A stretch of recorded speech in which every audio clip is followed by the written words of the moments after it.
안녕하세요, 속보입니다. 오늘은 어제 시장이 너무 많이 빠졌네요. 그래서 그 내용을 좀 소개해 드리려고 하는데요. 내일 있을 FOMC 회의에 대해서도 미리 좀 보기를 해보도록 하겠습니다. 오늘도 또 답안지가 또 공개돼 버렸어요. 그래서 어떤 내용이 포함되어 있는지, 그리고 옐런 장관이 엄청 화를 내시던데 왜 이렇게 화를 내신 건지 이야기를 해보도록 하겠습니다. 오늘 말씀드릴 내용을 간단하게 정리해보면, 일단 연준이 신뢰하는 고용 비용 지수라는 지표가 있습니다. 이 지표가 분기마다 한 번씩 발표되기 때문에 상당히 신뢰도가 높은 편인데, 이 지표에 대해서 사실 기대했던 것은 미국 고용시장이 좀 식고 있다라는 것이 좀 확인됐으면 좋겠다라는 생각이었는데 그 확인이 안 됐습니다.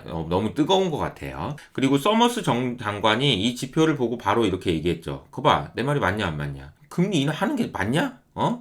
야, 금리 인하가 아니고 금리 인상해야 될 수도 있을 것 같은데? 이런 이야기를 했다라고 보시면 되겠습니다. 이 이야기를 들은 옐런 장관이 좀 화가 났죠. 그래서 저 서머스 저 양반은 좀 맨날 틀리던 양반인데 뭐 이런 식으로 이야기를 했는데, 왜 그런 얘기를 했는지도 소개해 드리도록 하겠습니다. 소비자 신뢰지수는 97까지 하락했어요. 이러다 보니까 스태그플레이션에 대한 관심이 커집니다. 스태그플레이션이란 얘기가 아니고 스태그플레이션에 대한 관심이 좀 커지고 있는 상황이라고 보시면 되겠고요. 그리고 비트코인도 6만 불까지 하락했는데 어떤 내용인지 좀 소개해 드리도록 할게요. 우선은 S&P가 1.5%나 급락했고요. 2024년 들어서 가장 최악의 한 달을 보냈다. 4월달이 진짜 힘들었네요. 자, 금리를 보면은 10년물 금리가 4.6%까지 상승한 것도 문제지만, 사실 더 심각한 것은 2년물 금리가 5%를 넘어가 버렸다는 것이 문제예요. 사실 많은 분들의 관심은 금리가 오르면 왜 주가가 빠지냐, 금리가 올라야 주가가 좋은 거 아니냐 등등 여러 가지 고민들을 할 수 있는데요. 골드만삭스가 딱 정리를 해줘 버렸어요. 이게 금리가 많이 올라가면, 즉 한 달 동안 움직임 기준으로 1% 이상 움직일 경우에는 주가가 많이 빠질 수 있다라는 얘기죠. 그래서 정리하면, 금리가 고만고만한 상황에서 움직일 때는 시장에 큰 영향이 없지만, 막 이렇게 움직일 때거나 아니면 연준에 대한 기대감이 왜 이렇게 돼? 이렇게 될 때는 주가에 영향이 있다라고 보시는 게 맞는 것 같아요. 이게 또 하나 걱정이 되는 것은 이겁니다. 뱅크 오브 저펜이죠. BOJ가 얼마 전에 개입을 해가지고 지금 이걸 눌러놨단 말이에요. 이게 돈을 많이 썼는데, 근데 이거 또 다시 올라오고 있어가지고 이거 어떻게 해야 될지. 2022년에는 한 9조 엔을 썼거든요. 그러니까 우리 돈으로 따지면은 거의 뭐 100조 원 가까운 돈을 그냥 이 외환 시장에 개입하는데 이렇게 썼는데, 와, 이거 얼마나 더 쓸지 이거 지금 지켜봐야 될 것 같습니다. 금가격도 2%나 하락하면서 이제 2,300불까지 떨어졌고요. 많은 분들이 관심 있으실 비트코인은 6만 불까지 하락하는 모습입니다. 최근에 기록했던 저점을 깨고 내려가는 분위기고, 장기적으로 보면 최근에 돌파했던 2020년 고점 수준까지 다시 돌아온 상황이다. 고점 돌파했다가 다시 돌아온 그런 상황이라고 보시면 되겠네요. 여러 가지 이유가 있겠지만 가장 큰 요인은 최근에 비트코인 ETF로 돈이 안 들어오기 때문이에요. 한동안 엄청나게 많이 들어오다가 요즘엔 좀 관심이 좀 식은 듯한 모습입니다. 두 번째로는 홍콩 ETF가 어제부터 시작됐는데, 이거 뭐 생각보다 기대를 안 하긴 했는데 별로 너무 관심이 없네, 돈 안 들어오네 라는 이제 실망감이 좀 반영됐다라는 이야기도 있고요. 세 번째로는 반감기 됐는데 뭐야 이거, 이런 실망감도 좀 있는 것 같아요. 반감기 효과는 없고, 그리고 이러다가 이제 비트코인 채굴자 망하는 거 아니냐, 이런 이야기들까지 나오고 있는 상황이라고 보시면 되겠습니다.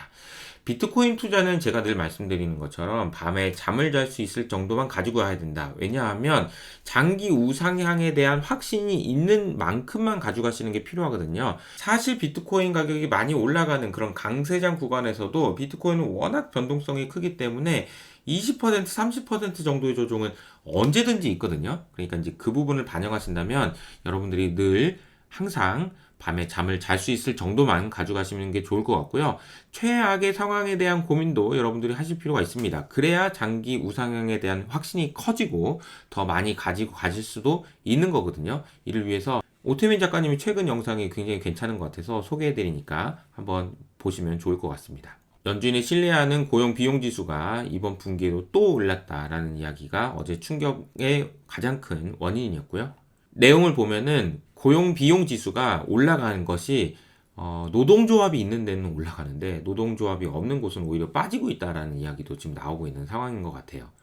게다가 어제 발표된 그 지표 중에서 컨퍼런스 보드의 소비자 신뢰 지수라는 게 있는데 이 기대 지수가 2022년만큼이나 떨어졌다. 이게 상황이 별로 안 좋다라는 이야기죠. 이렇다 보니까 스태그플레이션에 대한 이야기가 굉장히 관심이 많아지고 있습니다. 이거 이러다 스태그 아니야? 뭐 이런 생각들을 지금 하고 있다라는 거죠. 지난번에 제가 소개해드렸던 것처럼 GDP는 안 좋은데 인플레이션 높고 이거 스태그플레이션 방향으로 가는 거네라는 거죠. 물론 지금 상황이 스태그플레이션을 걱정해야 될 상황은 전혀 아니지만 관심은 높아지고 있다라는 겁니다. 주식시장에 대한 내용들도 정리했으니까 밑에 있는 댓글을 통해서 확인해 보시고요. 어제 아마존 실적 나온 부분, AMD 그리고 슈퍼마이크로 컴퓨터가 시간에서 13%나 급락하고 있는데 왜 그런 건지 살펴보시고요. 19112는 실적이 잘 나오면서 6%나 이 장에서 올랐다라는 겁니다. 자, FOMC 프리뷰를 지금부터 좀 해보도록 하겠는데요. 우선은 연준의 대변인이라고 할 수 있는 닉 티밀하우스 기자가 연준이 금리를 좀 더 높게 유지할 것이란 신호를 보냈다라고 그냥 해석을 해버렸습니다. 사실 그래서 이 부분 때문에 그냥 게임이 끝난 거예요. 근데 이제 금리가 얼마나 높았는지를 보면 이렇게 금리를 세게 놀리고 언제까지 이렇게 갈 거야 힘들어 죽겠는데 라는 생각이 좀 들죠. 이런 상황이다 보니까 과거에 연준이 금리를 올렸을 때 얼마나 고점에서 오랫동안 머물러 있는지를 보는 지표인데요. 과거에 보면은 5개월 정도 하다가 그냥 내리곤 했었는데 2006년에 15개월이 최고치 그리고 지금 2등인데요. 지금 9개월이란 말이에요. 언제까지 더 하려고 그러는 거야? 이러다 1등 하겠어. 큰일 나. 라는 생각이 듭니다. 자, 골드만삭스의 전망을 좀 살펴보겠는데요. 골드만삭스는 한마디로 표현하면은 금리 인하로 가는 좁은 길이다 라는 표현을 했습니다. 더 높은 신뢰를 갖기 위해서 시간이 필요할 수도 있다 라고 이야기를 했지만 골드만삭스에서는 여전히 물가에 대한 긍정적인 전망은 바꾸지 않았는데 그 이유를 크게 세 가지로 정리했습니다. 첫 번째, 어떻게 미국만 이렇게 좋냐? 미국이 최근에 나온 경제 지표, 어제 나왔던 고용 지표, 그리고 물가 지표 다 굉장히 높아서 이례적이고 특이하긴 한데 이게 다른 나라에선 전혀 확인되고 있지 않아서 미국만 이런 상황이 계속된다라고 보기는 좀 어렵지 않겠니? 라는 이야기입니다. 두 번째로는 최근에 물가가 높아지고 있는데 원인이 되고 있는 애들은 후행적인 것을 반영한 거다라는 거죠. 현재 상황을 반영한 것이 아니고 후행적인 거다라고 이야기를 하면서 이 그림을 설명하는데요. 최근에 높은 것들이 사실 살펴보면 주거비라든지 헬스케어가 좀 올라오고요. 보험이라든지 규제받는 분야도 지금 계속 안 내려가고 올라와 있는 상황이잖아요. 그런데 그것을 뺀 나머지들은 계속해서 낮아지고 있다는 거죠. 어쨌든 낮아지는 방향으로 가고 있다는 거예요. 그리고 주거비도 내려갈 거고 그러니까 인플레이션 잡힌다라는 생각입니다. 여러 가지 시나리오들이 있지만 사실 경기 침체가 와가지고 금리를 이렇게 급격하게 내려야 되는 상황 안 좋죠.